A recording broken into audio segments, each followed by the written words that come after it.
Karena kalau di agama Katolik itu, yang saya baca selama ini ya, sepengetahuan saya itu hanya yang sesuatu yang menyenangkan, karena dosa kita sudah ditanggung oleh Yesus ya, sehingga kita pasti masuk surga. Sementara di Islam itu belum tentu. Bismillahirrahmanirrahim. يا أيها المزمل. Ya, dulu sempat terusir. Iya, betul. Jadi saya diusir oleh bapak saya dari rumah karena ketahuan sudah pindah agama Islam. Gitu. Jadi saat itu saya biasanya kalau ngaji gitu ya, ngaji di sebuah surau dengan ustadz kampung ya, untuk belajar baca Al-Quran, itu selalu pakai sepeda, kemudian pakai celana jeans ya, kemudian pakai kaos gitu aja. Ya. Dan kalau ditanya orang tua, alasannya ya main gitu ya. Padahal ngajinya itu mulai maghrib sampai dengan jam 8. Nah, jadi jam 8 malam. Terus tengah jalan ganti begitu? Ya, enggak, tetap pakai itu. Jadi selama ngaji ya diizinkan oleh ustaznya, nggak apa-apa pakai ini aja. Oh, Gitu ya. dispensasi. Ya, dispensasi. Ya, diizinkan ya. Jadi karena diperbolehkan ya, suatu saat saya pingin ya menunjukkan identitas saya gitu ya. Nah, itu akhirnya ketahuan orang tua dan tidak boleh tinggal di rumah dulu. Ya, sehingga saya kabur, ya sudah saya lari ke rumah nenek di daerah Beronggalan sawah itu. Jadi sebenarnya itu murni kesalahan saya gitu ya. Jadi karena saat itu saya terlalu malam pulangnya, nah kemudian ketahuan kalau habis ngaji dan sudah ternyata masuk Islam, ya akhirnya sudah disuruh nggak usah pulang gitu. Nggak usah pulang aja sekalian gitu ya. Sudah saya akhirnya pulang ke rumah tanpa bawa apa ya, hanya berbekal baju yang ada di badan sama naik sepeda gitu aja, kan dekat saja ke Beronggalan itu. Gitu. Tidak berusaha menego. Ya karena bapak saya orang yang keras, almarhum bapak itu keras sekali, sehingga saya tidak berani untuk melawan. Ya sudah saya tinggal saja, walaupun sama ibu ditahan, tapi saya sudah, karena itu keputusan bapak ya saya terima saja. Gitu. Usia berapa waktu itu? Saya SMA saat itu ya, jadi SMA awal ya, SMA awal. Jadi saya memang masuk SMA, masuk Islamnya waktu SMA. Ya ketika di rumah nenek, ya itu saya ceritakan. Bukan, nenek orang Kejawen. Jadi bukan orang Islam gitu ya. Keluarga tidak ada yang Islam sebenarnya. Ya, jadi yang Islam itu hanya Pak D, kakaknya bapak. Itu di keluarga bapak itu satu-satunya Islam hanya Pak D itu aja. Ya, sementara kalau dari keluarga ibu tidak ada yang Islam gitu ya. Jadi keluarganya Kejawen, aliran Sabto Darmo. Di Sabto Darmo. Iya. Nah, bagaimana kemudian Pak Adi berbaur atau bersama dengan keluarga baru yang jauh? Sebenarnya nggak lama ya, hanya 2-3 hari kalau nggak salah saya ya. Jadi tidak selamanya, karena nenek menanyakan permasalahannya apa, setelah dijelaskan ya nenek langsung ke rumah ibu untuk menjelaskan gitu ya. Dan setelah itu diterima oleh, ya kalau ibu sih pengennya segera pulang, tapi kalau bapak ini akhirnya yang mengalah ya sudahlah, itu urusan masing-masing. Apalagi sudah dewasa, jadi diizinkan lagi pulang. Fanatik kan? Jadi bapak itu kan keturunan Jogja ya, yang mana lingkungan sekitarnya itu orang-orang Katolik gitu ya, dan memang sampai sekarang pun Katolik semua kalau di Jogja itu. Keluarga besarnya bapak. Sementara kalau keluarga ibu ya keturunan Kejawen, ya Kejawen yang memang tidak mengenal agama istilah saya. Kalau dalam hal ini agama Islam terutama. Ya, kalau di keluarga kami itu memang tidak dipaksa ya untuk beragama Katolik ya, karena bapak sendiri menikah dengan ibu itu kan secara Islam. Oh, Ya, ya akhirnya masuk Islam semua gitu ya. Masuk Islam untuk bisa menikah itu kan. oh, Ya. jadi bapak awalnya Katolik lalu pindah agama supaya bisa menikah dengan ibu. Betul. Jadi bapak itu sebenarnya sudah menikah dengan istrinya dulu. Ya, tapi terus dalam Katolik nggak boleh pisah ya. Nah, jadi terpaksa bapak berpisah secara ini karena kesepakatan keduanya menikah dengan ibu. Jadi Gitu. Ya, dengan lalu di perjalanan. ya, tapi ya hanya sekedar KTP ya. Ya, Tapi di KTP pun tertulis saya lihat itu Katolik masalahnya. Jadi setelah hanya menikah saja selama secara Islam, tapi kehidupan berikutnya ya tidak jelas. Katolik ya tidak pernah ke gereja, Islam sendiri juga tidak melaksanakan perintah-perintahnya. Pak Adi sendiri dan anak adik-adiknya yang Ya, jadi selama masa kecil kita ya kita bingung dengan jati diri kita. Jadi di ijazah TK saya itu tertulis Katolik. Ya, jadi saya lihat ijazah saya sertifikat itu apa di ijazah TK ya saya lihat itu Katolik. Tapi setelah di SD itu timbul kegalauan ya gitu ya. Karena ketika saya ditanya agamamu apa gitu ya, saya pengen agama Islam gitu. Karena ada suatu menarik ya sekedar ikut aja sebenarnya. Karena sekolah negeri ya banyak komunitas yang Islam, sementara yang nggak Islam harus keluar dari kelas itu. Nah akhirnya saya mengikuti agama Islam itu. Ya suatu ketika saya bermimpi. Ya dalam mimpi saya itu saya berada di sebuah jalan yang ada jembatan, ya satu jembatan gitu. Sementara kiri kanannya itu ada api yang menyala-nyala. Ya kemudian saya berjalan di titian itu, di jembatan itu, dan selamat sampai di akhir. Di akhir itu ada sebuah batu bercahaya, ya, yang ternyata setelah saya ketahui adalah ayat kursi itu. Dan itu berulang-ulang, tidak hanya sekali berulang. ayat kursi. Ayat kursi. Belakangan ya baru tahu. Iya, ya dulu apa ini? Kita nggak tahu kan masih kecil ya. Terus baru SMA itu memantapkan diri, mencari tahu ya. Oh ternyata ini petunjuk dari Allah untuk saya mencari Islam itu. Cukup lama ya dari mimpi sampai kemudian masuk Islam itu ya. Betul, betul. Jadi sejak SD ya, sejak SD itu akhirnya saya masih kalau walaupun secara agama sudah Islam ya, karena pendidikan yang saya ikuti di SD itu Islam, ya, tapi saya belum yakin benar, belum yakin benar. Bahkan waktu kakak ngajak ke gereja, ya saya ikut. Jadi belum tahu mana yang benar itu. Jadi masih sempat ke gereja. Bah, iya ke gereja. Iya di gereja Santa Maria itu. Ya. Selain ke gereja, tadi barangkali ikut kegiatan-kegiatan lain. Karena kalau di agama Katolik itu, yang saya baca selama ini ya, gitu ya. Jadi pengetahuan saya itu hanya sesuatu yang menyenangkan, karena kita sekali itu pun dosa kita sudah ditanggung oleh. Tapi pernah sekali ya, sendirian, kita pasti masuk surga, terbiasa akhirnya langsung saya berangkat sendiri gitu, naik sepeda gitu, ke gereja. Pemahaman Pak Adi tentang Katolik waktu itu seperti apa? Saya disuruh belajar sendiri. Saya kan dari kecil memang gila baca gitu ya. Jadi saya diberi Alkitab sama kakak Perjanjian Baru, Perjanjian Lama itu saya baca semua. Ya, saya baca semuanya. Kemudian sementara saya baca Al-Qur'an belum bisa. Belum bisa. Jadi itu yang saya pelajari, kemudian banyak buku-buku tentang keagamaan ya Katolik di situ jelas diberikan saya karena kakak kan guru, kakak sepupu ya, bukan kakak kandung. Kakak sepupu itu guru, kemudian di sekolah Katolik ya itu yang diberikan dan jadi bacaan saya gitu. Jadi ketika saya baca-baca literatur itu sebenarnya yang saya baca itu sesuatu yang menarik saja, indah-indah. Karena di agama yang saya anut sebelumnya Katolik itu tidak diterangkan sesuatu siksaan gitu ya. Beda dengan agama Islam. Ya, tapi ketika saya diterangkan tentang di sekolah ya, belajar itu diterangkan neraka, saya malah lebih takut itu.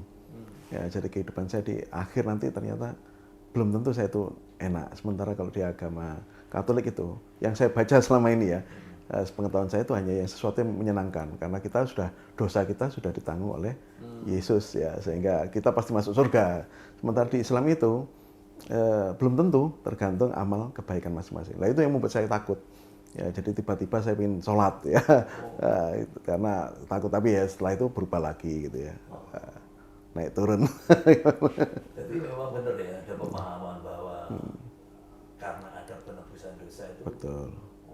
ada semacam keyakinan masuk surga gitu. Iya pasti itu. Gitu Ya. Ya jadi kalau kita berdosa itu kita bisa ke gereja, di sana sudah disediakan sebuah tempat bilik gitu ya untuk pengakuan dosa kepada pastor gitu ya. Itu diampuni dosanya sudah. Enak ya. Sebenarnya kalau milih nanya milih. Enak ya. Ya. Bisa apakah kemudian melahirkan pemikiran apa masa penakku masalah sinjane iki. Ya, jadi malah sebaliknya. Jadi ketika di gereja itu saya tidak menemukan sesuatu yang nyaman ya. Ya, tidak ada kenyamanan. Kemudian saya mencari Islam seperti apa. Diawali dengan ngaji gitu ya. Jadi Ini sudah mulai proses pencarian. betul, karena sudah dewasa kan. Kita dewasa, sudah SMP itu ya. Bahkan SMP itu pergaulan saya lebih banyak dengan orang Kristen daripada orang Islam saat itu ya. Ya baru SMA itulah saya merasakan saya harus yang benar ini, harus pilih yang benar. Ya, saya tertariknya itu ketika saya melaksanakan puasa Ramadan ya. Itu awal ya. Jadi ketika bulan Ramadan itu ada sebuah keinginan, ketertarikannya. Kenapa sih orang-orang itu puasa Ramadan, mau-maunya gitu ya. Kalau di Katolik kan puasanya tertentu, hanya puasa tidak sehari saja itu ya. Nah, sementara kalau di Islam itu sebulan penuh. Ya, mulai pagi sampai dengan sore. Nah ini saya tertarik, penasaran ya. Jadi hanya saya puasa, saya nyoba puasa itu. Di keluarga nggak ada yang puasa saat itu. Tapi Tahu saya. Jadi bahkan ibu mensupport dikasih ini apa makanan dimasakkan, terus disiapkan telur gitu. Saya masak sendiri pakai kecap itu awal-awal gitu ya. Dan disitulah saya menemukan ya ini sudah SMP akhir ya atau menjelang SMA itu saya menemukan ada kenikmatan di situ, ada ketenangan, ada sesuatu yang saya cari selama ini yaitu kenyamanan. Ya, akhirnya saya harus lebih mendalami Islam ini, lebih mendalami Islam ini diajak oleh salah seorang teman untuk mengenalkan Islam ini tadi. Dalam proses pengenalan atau pendalaman itu, Pak, apakah Pak Adi menemukan atau membandingkan dengan agama sebelumnya? Jadi saya menganggap ya karena pesan Bapak itu selalu semua agama sama gitu ya. Jadi saya nggak membandingkan, tapi mencari tahu sendiri. Artinya gini, ketika itu nyaman ya sudah itu yang saya lakukan. Jadi setelah saya merasa nyaman dengan agama Islam itu, ya saya berupaya untuk meningkatkan kemampuan saya, meningkatkan keilmuan saya terkait dengan agama itu. Ya, dan itu semakin memperkuat saya sehingga bahkan saya di kampung itu banyak yang akhirnya kaget ya ketika saya harus bisa menjadi Bilal gitu ya. Karena wilayah di tempat saya kan banyak orang Nadin gitu ya. Kemudian tiba-tiba ditunjuk jadi ketua Jamaah Yasin. Ya, kemudian macam-macam lah kegiatan, bahkan ketua remaja masjid. Dan itu malah menunjukkan loh ini mantan Katolik, banyak orang ya taunya Katolik kan, banyak ini Katolik kok ternyata kok malah aktif ke masjid gitu ya, suka adzan gitu, kemudian mau jadi Bilal, terjadwal nama saya itu. Ya, akhirnya itu menjadi semakin menguatkan saya dan pesan Ustadz saya itu kamu harus berani gitu ya. Caranya berani itu ya jadi Bilal itu dulu, kan harus menghadapi banyak orang. Kalau sudah berani itu kamu insya Allah jadi orang yang berguna nantinya. Itu pesannya. Ini Pak, bagaimana proses penerimaan Pak Adi, penerimaan keluarga terhadap Pak Adi yang sudah Islam tadi? Ya, jadi saya mencari pelindung ya, supaya saya aman ke Pak Adi. Ya, Pak Adi itu kan keluarganya sudah Muslim semua. Ya, rumahnya dekat di Pucangadi itu saja. Jadi saya sering ke sana, ya minta bantuan, dipahamkan ke Bapak gitu ya. Kemudian saya juga merubah karakter saya. Saya harus baik kepada orang tua meskipun orang tua keras terhadap saya, terhadap agama saya. Tapi saya tetap harus berlaku yang baik. Ya, kalau ibu nggak ada masalah, ibu menerima ya. Nah, kalau bapak ini yang cukup keras saat itu, nah saya akhlaknya saya perbaiki. Jadi perilaku saya harus lebih baik gitu ya. Kemudian itulah yang membuat bapak saya ternyata ini masuk Islam akhlaknya lebih baik kok. Yang dulu suka menentang, sekarang kok suka menerima, ya itu akhirnya orang tua ya sudahlah itu kalau pilihanmu silakan gitu. Akhirnya kemudian keluar kata-kata itu. Iya, betul. Setelah berapa lama Pak? Itu ya setelah berapa lama ya, mungkin setahunan lah ya. Ya setahun ya. Karena kan melihat perubahan karakter saya itu yang semakin baik. Bahkan saya sudah berani menunjukkan jati diri saya. Saya sudah pakai sarung kalau ke masjid gitu ya. Yang sebelumnya tidak pernah kelihatan gitu ya, pakai sarung. Ini pakai sarung. Kemudian kalau ngaji juga sudah apa namanya, sesuai berpakaian sesuai dengan ini, pakaiannya itu. Nah, setelah diterima, proses Pak Adi mengislamkan keluarga ini kayak apa, Pak? Ya, jadi setelah saya sudah lancar ya membaca Al-Qur'annya gitu ya, kan harus punya bekal dulu untuk ngajari ya. Wah, sudah dianggap baik lah oleh Ustadz, kemudian saya mencoba mulai mendekati adik-adik. Ya. Menjadi itu. Ya, jadi pendidikan saya adalah adik-adik. Jadi saya ajari ngaji ya. Ayo kita baca Al-Quran. Saya ajari mulai huruf hijaiyah gitu ya. Ya. Tapi karena saya terlalu keras gitu cara ngajar, itu ibu sempat marah, gak usah diurui gitu ya. Tapi saya berubah lagi ya, saya ajari memang. Ya pelan-pelan itu, lah setelah itu mulai ibu yang saya garap gitu ya.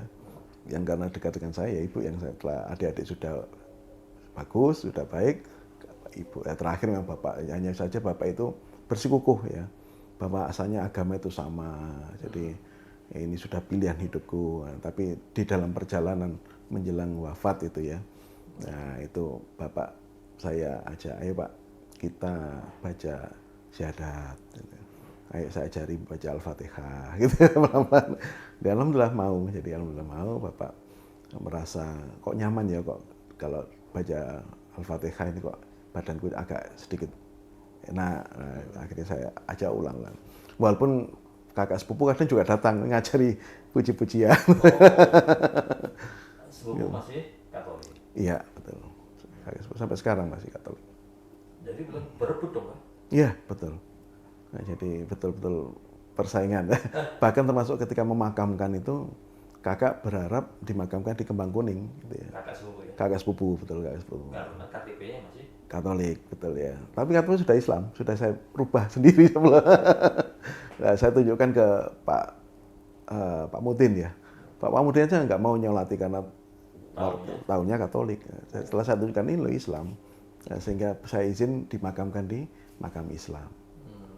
Nah, jadi sebuah proses yang KTP saya perbaiki dulu, baru saya mengislamkan itu. jadi alangkah administrasi dulu ya? Iya. Pak, kenapa begitu Pak? Apakah ada memang sebelum sudah mengantisipasi itu, atau memang itu waktu itu ya suatu kebetulan begitu? Ya, jadi yang saya khawatirkan itu ketika bapak saya masih Katolik, saya nggak bisa mendoakan. Oh, itu pasti. Ya, jadi kalau saya nggak bisa mendoakan, maka saya harus berikhtiar bagaimanapun caranya bapak saya harus Islam. Ya, meskipun prosesnya panjang, saya harus sabar. Nah, dan alhamdulillah saya mulai dari ketika bapak sakit itu ya, saya mulai KTP-nya saya rubah. Tanpa sungguh Pak? Iya, tanpa SK-nya saya rubah. Kalau dirubah mungkin ya nggak boleh ya, nggak lamar ya. Kalau kita ya, karena saya nanti pasti, saya sudah prediksi, pasti saya ramai dengan kakak sepupu. Ya, jadi sebelum itu terjadi saya harus menyiapkan. Dan ketika itu sudah saya tunjukkan bukti-buktinya, Kak nggak bisa berbicara lagi. Jadi sudah nggak mau lagi ngurusi gitu ya, urusanmu bapakmu. Ya memang itu bapak saya dan harus saya urus.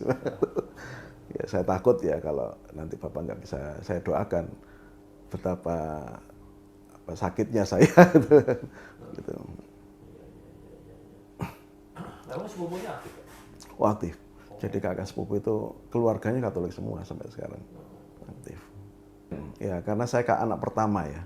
Ya jadi anak pertama, sementara adik-adik saya perempuan nggak ada yang berani gitu ya. Jadi saya lebih mudah untuk mengislamkan adik-adik gitu ya, daripada mengislamkan bapak gitu ya, cenderung lebih keras ya. Makanya saya bertahap gitu ya, pertama adik-adik dulu, setelah itu ibu, baru bapak terakhir. Happy ending ya? Ya alhamdulillah.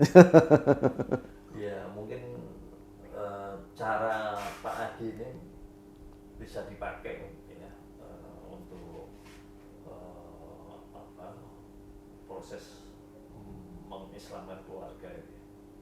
Ya, mulai dari administrasi dulu, lalu disyahadatkan. Tapi memang sempat syahadat secara lisan. Iya, iya. Jadi saya sendiri memang saat itu saya suruh syahadat itu. Ya sambil goda gitu ya. Pak bisa nggak syahadat? Ya bisa, gimana coba tunjukkan. Nah, ayo tak bantu, tak bimbing syahadat. Gitu. Oh, jadi waktu proses syahadat itu tidak secara jelas tegas Iya, betul. Enggak. Dah. Tapi kalau saya ayo masuk Islam gitu pasti nggak terima bapak. Tapi kalau saya ajak syahadat sebagai bukti bahwasanya dia masuk Islam, ya itu caranya begitu. Bapak, Mungkin proses ini ya pernikahan saya dengan oh ada cerita? ya Ceritanya gimana, Pak? ya jadi suatu ketika saya kan sudah punya calon gitu ya. Nah, tapi tanpa sepengetahuan bapak ibu, karena calon istri saya ini kan teman kuliah, kemudian saya tahu anaknya ustadz gitu ya. Ini kalau bapak saya yang melamar, mungkin bapak nggak mau ya, atau ditolak.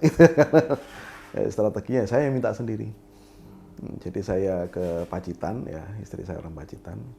Saya minta ke kedua orang tuanya, saya mau menikahi anaknya gitu ya. Ya, saat itu juga diterima gitu ya. Alhamdulillah diterima walaupun belum kenal, saya hanya 2 kali ke sana itu. Ya, pertama silaturahim, kedua lebaran, ketiga sudah minta anaknya. Ya, kemudian setelah diterima, minta orang tua saya datang.